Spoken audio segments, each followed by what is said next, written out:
Good afternoon and namaste to all. First of all, thanks to JSW and to others team जो इतना अच्छा seminar आज जो organise किया for Bhiwandi surrounding area is MMR region. Generally हम लोग सब जो बिल्डर्स हैं और यहाँ पे जो पीवी वेंडर जो भी यहाँ पे प्रेजेंट्स हैं इस रिलेटेड को भिवंडी और MMR की एरिया और MMR रीजन्स में काफ़ी यहाँ पे प्रोजेक्ट्स यूज कर रहे हैं. तो मैं थोड़ा सा शॉर्ट्स में भिवंडी की हिस्ट्री के बारे में आपको बताना चाहता हूँ. भिवंडी में वेयरहाउस का जो ट्रेंड स्टार्ट हुआ इस अराउंड 1980 के डिकेड में start warehousing industries. That time warehouse called is small godowns for storage purpose. Bombay से नियर बाय, थाना से नियर बाय ऑक्ट्रा फ्री जोन का कॉन्सेप्ट था. That time need of small godowns and storage area जो near by Bombay Bhiwandi का एक patch है जो 7.5 किलोमीटर्स का, जिसको हम लोग MMR रीजन का एरिया बोलते हैं. उस एरिया में ऑक्ट्रा फ्री जोन था. तो वहाँ से वेयरहाउसेस गोडाउन्स की स्टार्ट हुई इन 1980 के आसपास और ये इस कंटिन्यू वेयरहाउसेस चलता रहा. भिवंडी को प्रेजेंट की 2 हाईवे थे, highway national highway number 3 and national highway number 8. Adjoining जो था जोग्राफिकल कंडीशन काफ़ी अच्छी थी. Western connectivity, north connectivity better थी. That's why the Bhiwandi is started warehousing industry 1980 around आसपास. इन 93 जब मैं इस इंडस्ट्रीज में आया, started in 93. That time the requirement of godowns and warehouses is like bigger than bigger because land prices and premises Mumbai and थाना rent is very high that time also. तो उस time पे conventional में हम लोगों ने 90s के आसपास, 93 और 95 के आसपास में जो वेयरहाउस जो रोड बेंडिंग स्ट्रक्चर्स थे उनको कन्वेंशनल्स में फॉर्म में लाके इज अराउंड 50,000 स्क्वायर फीट से 1,25,000 स्क्वायर फीट के वेयरहाउसेस हमने स्टार्ट किए बैक टाइम बनाना, कंस्ट्रक्ट किया. इस दपोरा रोड पे इंडियन कॉर्पोरेशन में गुप्ता वेयरहाउस, वहाँ पे हम लोगों ने स्टार्ट किया. इस वेयरहाउसिंग इंडस्ट्रीज आगे बढ़ते गई. डिमांड एंड सप्लाई रिक्वायरमेंट काफ़ी बढ़ता गया. That time no e-commerce, no logistics, only transporters and warehouses जो होते थे वो सिर्फ कंपनी के अपने ओन ऑपरेट होते थे. लॉजिस्टिक का कोई कॉन्सेप्ट दैट टाइम नहीं था. कुछ फार्मा कंपनीज के रिक्वायरमेंट आ गए और भिवंडी वैसे भी टेक्सटाइल का मैनचेस्टर कहलाता था. तो उससे रिलेटेड जो गारमेंट्स एंड लाइट वेट जो वर्क है उन लोगों की रिक्वायरमेंट भी आने लगे. तो हमने सोचा कि हम क्यों ना मल्टी लेवल वेयरहाउसेस को डिजाइन करें. तो दैट टाइम हमने 95 और 2000 के आसपास में वेयरहाउसेस जो है वो ग्राउंड प्लस 2 के RCC स्टार्ट किए और लाइट वेट यूज के लिए एंड फार्मा एंड पैकेजिंग है. बहुत टाइम गुजरता गया, बॉम्बे डेवलप होता चला गया, थाना एडजॉइनिंग उसकी वजह से डेवलप होता गया. 2000 आते आते भिवंडी ऐसे ये स्टडी हो गया कि भिवंडी सेंटर इंडिया का लार्जेस्ट वेयरहाउस आप बन सकता है. दैट टाइम हमने सर्च स्टार्ट किया कि हम लोग अपने आप को कैसे अपग्रेड कर सकते हैं in terms of warehouse industry. तो हमने काफ़ी वहाँ पे सर्च किया कि क्या टेक्नोलॉजी, कौन सा कंस्ट्रक्शन, किस तरह के बिग वेयरहाउसेस बनाए. ये सब पे हमने थोड़ा सर्च स्टार्ट किया. नंबर्स ऑफ एग्जीबिशन अटेंड किए, अब्रॉड घूमे कि वेयरहाउस कहाँ से और किस तरह से डेवलप किया जाए. क्योंकि इंडिया में भी कोई उस टाइम पे ऐसा वेल ऑर्गेनाइज कोई कॉम्प्लेक्स नहीं था वेयरहाउस. और ये सर्च करते करते हमारे पास एक नया टेक्नोलॉजी 2004 में आया. Self supporting dome structure is introduced by Proflex. उस पर हमने स्टडी किया.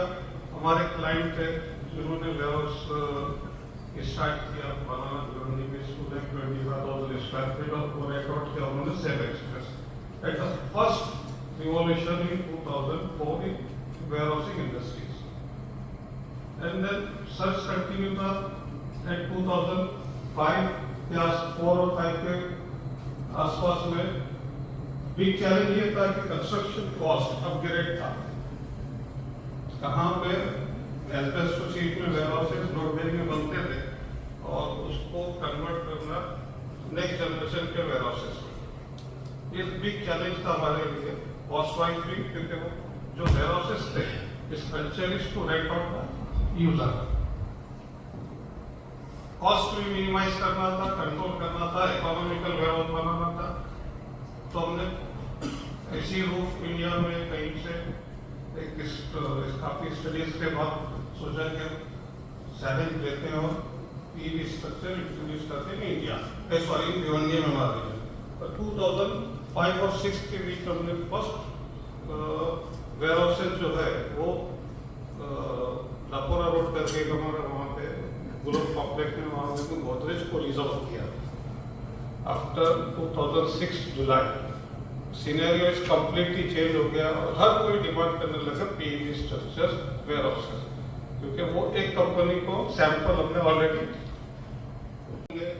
आज जो ए ग्रेड का वेयरहाउस बोलते हैं वो 17 years before Transmart India is one of company is based on Dubai, उनके लिए हमने 2,25,000 स्क्वायर फीट का वेयरहाउस किया and height is 12.5 metre. Is completely PV structure with the mezzanine floor for office and storage, lightweight storage purpose. Simultaneously हमको chance मिला एक warehouse हमने 1,25,000 square feet का first warehouse of Amazon in India is beyond another success of our journey, वो भी हमने उनको दिया। देन वेयरहाउस का ट्रेड स्टार्ट हो गया beyond numbers of logistic company का फोकस यहाँ होने लगा और वेयरहाउसेस जो है वो बनते गए और कंप्लीट प्रोजेक्ट्स में जो रिक्वायरमेंट जो अपग्रेडेशन था उसको भिवंडी के बिल्डर्स और हम लोगों ने उसको अडॉप्ट किया और साइट पे हमने उसको एग्जीक्यूट करके लोगों को हमने उसको कंप्लीट डिलीवर किया। डिमांड्स के साथ साथ में वेयरहाउसेस की साइजेस जो है वो और रिक्वायरमेंट चेंज होने लगी। 2 लाख 3 लाख अभी रिसेंटली हमने 2022 में 6,50,000 स्क्वायर फीट का सिंगल वेयरहाउस जो है वो बिल्ड किया। The user is Mahindra is a शक्ति लॉजिस्टिक कंपनी और अभी उसके लिए हम लोग ग्रीन बिल्डिंग सर्टिफिकेट हमने अप्लाई किया हुआ है। वो 1 लाख का जो वेयरहाउस के जितने भी नॉर्म्स है जितनी भी टेक्नोलॉजी से उसको हम लोग भी कंप्लीट कर रहे हैं। तो ये भिवंडी की जर्नी है। भिवंडी हमेशा सेल्फ सस्टेन सिटी रहा, जो भी वेयरहाउसेस हमने किए अपने ओन हिम्मत के किए, बिल्डर्स लोगों ने अपने मेहनत से ये सब काम किया हुआ। अब right now with in last 5 years से हम लोगों को parallel infrastructure and policy change government कर रही है। पॉलिसी चेंज कराने में हम लोग कामयाब भी हो गए। हमारे साइन ऑफ करे साहब यहाँ पर बैठे हुए, उनको काफी क्रेडिट जाता है कि उन्होंने हमारे लिए FSI का जो प्रॉब्लम्स था उसको रिजॉल्व करके लिया गवर्नमेंट की तरफ से। और अब जितने भी वेयरहाउसेस है वो जिस तरह से हम लोग जो भी रिक्वायरमेंट है उसको फुलफिल कर सकते हैं। आज हमारे पास 15 मीटर हाइट्स का क्लियर के वेयरहाउसेस कंपनी वर्टिकल और वेरी नैरो ऑयल के लिए मांग रहे हैं। उस पर भी 2-3 प्रोजेक्ट्स हम लोग कर रहे हैं। एंड भिवंडी का फ्यूचर जो है वो अभी मुझे लगता है कि काफी ब्रॉड है और हम लोग शायद नेक्स्ट इनिंग खेलने जा रहे हैं। बिकॉज आज मेरे पास समृद्धि एक्सप्रेस आ गया है, Mumbai Baroda express already complete 90% is completed. Plus Alibaug हीरा कॉरिडोर्स आ गए मेरे पास, रिंग रोड आ गए। तो इंफ्रास्ट्रक्चर पैरेलली मुझे अभी गवर्नमेंट की तरफ से मिल रहा है और रूल्स में भी चेंजेस आ रहे हैं। इसकी वजह से रिक्वायरमेंट्स भी हमारे पास काफ़ी आई। और जो मेरा अपना ऑल ओवर इंडिया स्टडीज है, खासतौर पर पीईपी वाले आप बिल्डर्स भी बैठे हुए हैं, मुझे लगता है कि 50 billion square feet next 5 years में भिवंडी एरिया में चाहिए। ये हमारा टारगेट है और आप ऊपर वाला चाहेगा तो हम लोग इसको अचीव करेंगे। 50 lakh square feet next 5 years तक हम लोग कंप्लीट करेंगे ओनली फॉर वेयरहाउसिंग। पैरेलली हम लोगों के पास स्मॉल स्केल इंडस्ट्रीज भी है। अब पूरा दादा भी भिवंडी शिफ्ट हो रहा है, पूरा बॉम्बे सब भिवंडी शिफ्ट हो रहा है, क्योंकि कनेक्टिविटी बढ़ते जा रही है। जितना इंफ्रास्ट्रक्चर बढ़ते जा रहा है तो नियर का बॉम्बे होते जा रहा है। मेरा Bhiwandi bypass road 8 line convert हो रहा है, हम लोग ट्रैवलिंग डिस्टेंस कम हो रहा है। उसके बाद second airport new Mumbai airport में आ गए, जो हमको हीरा अलीबाग कॉरिडोर से और जल्दी कर देगा। तो डे बाय डे भिवंडी जो है वो जो लार्जेस्ट हब जिसको बोला जाता है बॉम्बे के नजदीक से नजदीक होते जा रहे हैं। तो इसको काफी है हमारे पास, और मुझे लगता है कि एटलीस्ट मोर देन 200 के ऊपर न्यू इंडस्ट्रीज कंपनीज यहाँ पे अपना सेटअप डालने वाली हैं 5 ईयर्स में। और 2000 के आसपास more than large scale industry, then small scale industries की तो गिनती नहीं है, वो भी काफी आ रहा है। भिवंडी का फ्यूचर इज ब्राइट। तो ये मैंने भिवंडी के फीचर्स के बारे में बता दिया। नेक्स्ट, आज जो मीटिंग का सेमिनार जो रखा है JSW फ्लेक्स और ये सब regarding the technical details and all, तो आप लोग सब बैठे हुए हैं। मैं एक ही चीज आपसे कहना चाहता हूँ कि भिवंडी एरिया में quality of work is important. आप सिर्फ अपना माल बेचने का काम नहीं कर रहे, आप स्टील नहीं बेच रहे हो, आप एक बिल्डिंग दे रहे हो किसी को, तो उसमें quality in terms of construction और उसके स्पेसिफिकेशन, ये सब जो है ये काफी इम्पोर्टेंस है। आपके डिस्कशन के बाद हम लोग अपने पॉइंट्स रखेंगे कि हमारे क्या क्या प्रॉब्लम्स हैं जो हम लोग बिल्डिंग को जब यूजर को हम देते हैं, वेंडर्स जो यूज करता है, तो विद इन 3 इयर्स 2 इयर्स के बाद नंबर्स ऑफ कंप्लेंट्स आने लगता है। अब यहाँ बिल्डर बैठे हैं और बिल्डर्स हो सकता है ज्यादा नहीं बोले, क्रोजन लगना तो एक आम चीज हो गई। आप मुझे कलर कोटेड गैलोरीन शीट देते हो, बट 3 इयर्स के अंदर वो उसमें rusting is started. Reason no idea. आपके फास्टनर इसको मेजर प्रॉब्लम, आपका सेकेंडरी बीम, आपके जेट बीम जो हमारे हैं उसमें एक मतलब क्या बोलते हैं IS स्टैंडर्ड से क्रॉस होने के बाद भी reflections, but building is warehouse इसलिए खड़ा है, वो कोलैप्स नहीं होता। ये आपका हमारा अपना नसीब है, बट जो बिल्डिंग का जो क्वालिटी आपका और हमारा जो बिल्डिंग की क्वालिटी है, वो मुझे नहीं लगता कि आप मुझे नेक्स्ट 50 इयर्स के लिए बिल्डिंग सप्लाई करो। भिवंडी में बहुत सी जगह पे नंबर्स ऑफ सीटिंग्स मुझे चेंज करना पड़ेगा, complete seatings change, canopy failures, major epoxy paint के नाम पे क्या पेंट देते मुझे पता नहीं। विद इन 3 इयर्स वो पील आउट होना चालू हो जाता है। स्ट्रक्चर अपनी जगह पर खड़ा है, बोल्ट में कॉर्नर लग जाता है।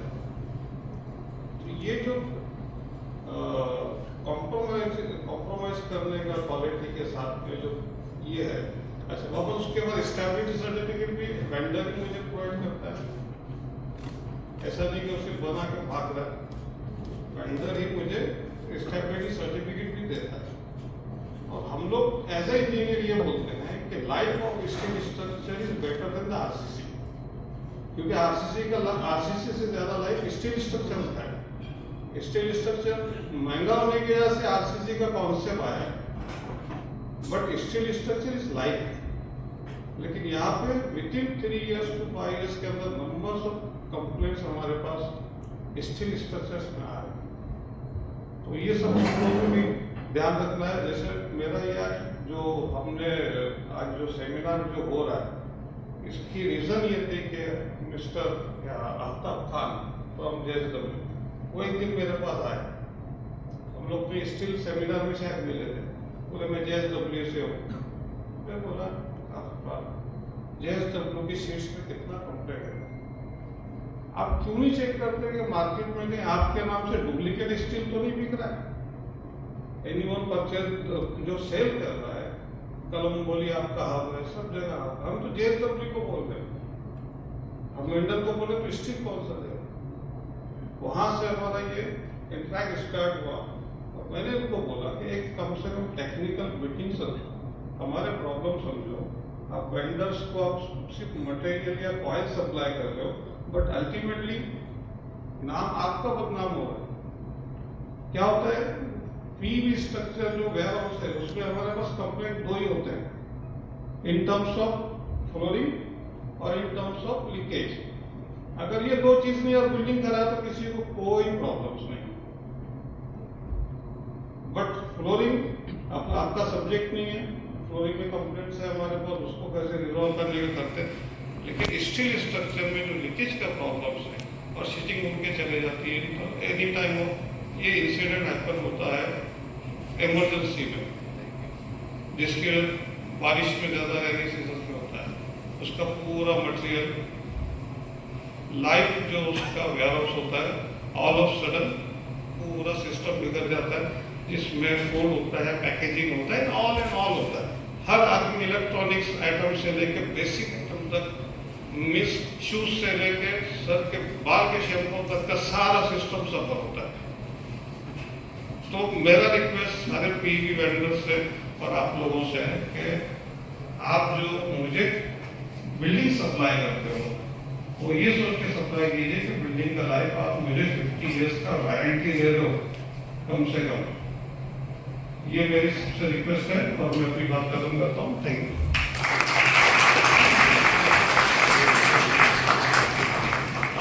Thank you so much, sir, for enlightening us on this healthy issue. So now I would love to call Mr. Sainath